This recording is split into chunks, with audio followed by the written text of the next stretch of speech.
Hey guys, I just went ahead and finished Astro. I actually finished it a couple weeks ago, but I've been trying to catch up on reviews since my account was hacked. And it took me about 16 hours to finish the game, and I only got an 80% completion. So there's still like some secret levels and some other things to collect. So it's probably going to take you around 18-20 hours to 100% the game. And to preface this, I am not a platform gamer. Like, there's two types of games I don't ever play: platformers and driving games or racing games. I just don't really ever touch them.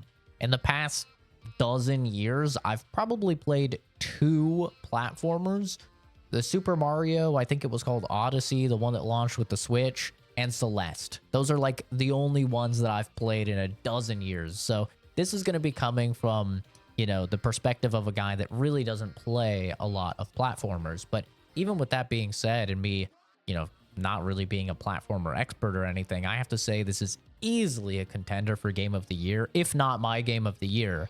It is incredibly good. And let me tell you why. Let me give you the pros, the cons, and then I'll give you my final rating of the game. So the first pro is that it runs fantastic and it looks fantastic. And it, you know, it is like a little cartoony aesthetic to the game, but you'll see in this gameplay, for example, there's actually very impressive technological feats occurring in the game almost at all times. And that's through the physics. There is probably not a better showcase of the PS5's capabilities than this game. And I know that sounds very silly, but you'll see when you're playing the game that, or even just in this gameplay, you know, maybe to a little bit of a lesser extent, that there will be at times like 100 individual items with physics applied to them, and the game doesn't drop a single frame. It doesn't lower the resolution any noticeable amount. Like, it's still a crisp, clean game. It's 60 FPS still, and it's honestly like there's a couple moments where I really wasn't expecting it, but I was like, wait, this game is like kind of really visually impressive. Like, what is going on here? Why is this little, you know, Astrobot kids game look so good and run so good? Like, you'll see as I'm hitting some of these trees, for example, all these little acorns and stuff walk down, and all of them have physics, and all of the physics like works exactly how you would expect it to. And just overall, like, visually, it's a pleasure to look at this game. You know, the animations are super clean on all of the enemies, on the bosses, and on Astrobot as well. Also, a pro is the gameplay here is just so incredibly fun and diverse, surprisingly so. You know, the main reason I don't really get into platformers is because a lot of times I feel like it's just I jump on platform and then I jump on other platform. And you definitely jump on platforms in this game, but you know, there's so many mechanics at play in each of the different levels that it does a fantastic job, almost unparalleled job compared to any of the other, you know, platformers out there that I've seen, at just keeping things fun and interesting and exciting the entire game. You know, you can see in this level, I have these little froggy fists that allow me to punch things from afar, and it allows me to like swing on these like jelly things. I don't know what the hell they are, but it allows you to, you know, swing around on them in order to reach new areas. And you know, there's tons of these depending on the level. There's like a stopwatch that allow you to almost freeze time, which will allow you to like maybe platform up on top of enemies' attacks and stuff like that. There's one where you turn into a big old inflatable squid balloon thing and fly up in the air. There's one where you shrink down and it's like a whole nother level inside the level as you're, you know, going in each little crack and crevice and discovering little secrets. There's so many abilities. And then on top of that, when you beat the bosses, and the boss fights are absolutely fantastic, especially the final boss in this game is peak. It is peak. It is every single thing that game developers should strive to achieve in a boss battle in a video game. And I don't say that lightly. I mean, it perfectly encapsulates your entire experience of the game and has you utilizing and mastering all of the mechanics that you've used throughout the entire game to beat this boss. And it's just done so perfectly, and it's just so fun. But, you know, after you beat these bosses, you'll free a PlayStation character, and then you'll get to play like a level that is based off of that PlayStation character. And, you know, you even get to use their unique abilities. And it's just, the gameplay is so incredibly fun and diverse. It never felt like super hard. Like, you know, some platformers, they can feel a little bit daunting, especially to me as like a platformer noob. They can feel very daunting and almost unapproachable. Celeste had me feeling that way a couple times where I was like, this is just really fucking hard. Like, this is incredibly fucking difficult for somebody like me.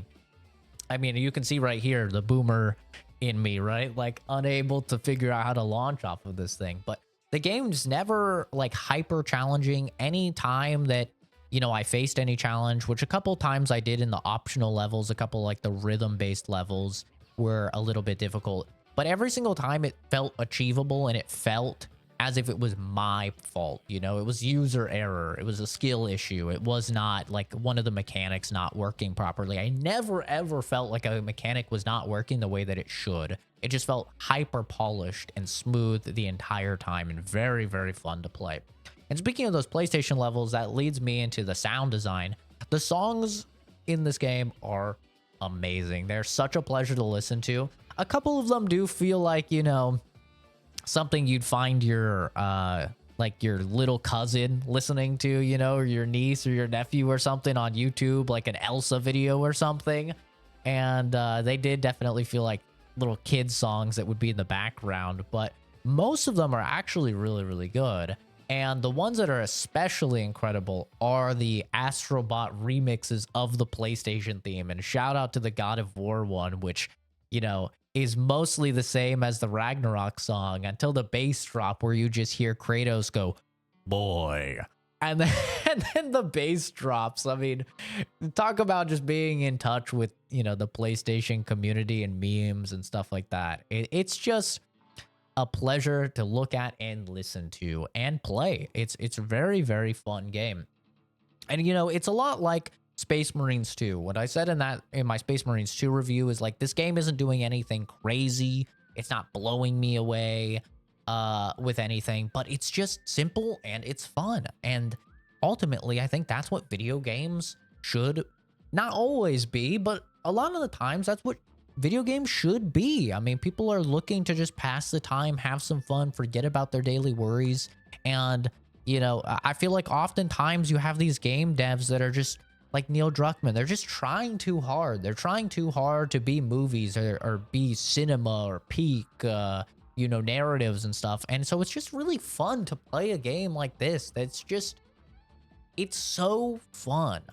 And, you know, my final pro for the game is just, it's awesome to see a ton of the Sony IPs, you know, that I love actually getting some attention by Sony. You know, I can play as a, you know, old Yarnum Hunter version of Astrobot from Bloodborne. Bloodborne is something that, I mean, I think we've all just given up hope on, right? That, like, PlayStation will ever even acknowledge. But you have, I think they're called Asobu, the guys that make this game. And look, like, you have, you know, Jack and Daxter on the screen, which is also an IP that Sony is just going to refuse to use because, you know, Naughty Dog wants to be some movie directors instead of actually getting back to making video games. And so it makes me happy, but it also makes me incredibly sad and a little bit mad that, like, you have this dev with Asobo that's perfectly showing love for all of these unused IPs. You know, it makes me happy to see the IPs, but it makes me mad that Sony's just not using these IPs at all. But it is just like a love letter to the games, and you can come back to your hub and you can find all the different PlayStation characters there and Capcom characters. They're not all PlayStation characters, you know, they got some Resident Evil characters and stuff like that as well. And like Street Fighter and stuff, but like you can come back to your hub world, you can see all these characters, you can unlock, you can play a little gacha game, you know, and you can unlock tools and little gimmicky things for those characters, and then go up to those characters in the hub world and they'll be doing funny things, you know, in character. You make Ryu and Ken fight each other and throw some Hadoukens and stuff, and it's just fun, dude. It's fun and it's a blast. And let me get into my cons though, because there's really not a lot. Honestly, it's almost nitpicky. But my only con about the game is the settings are lackluster to say the least. There's almost no setting in the game. And I felt like the camera sensitivity especially was like just criminally slow. I wanted to raise it like way more and I was just unable to. So I would love to actually like be able to raise the camera sensitivity more.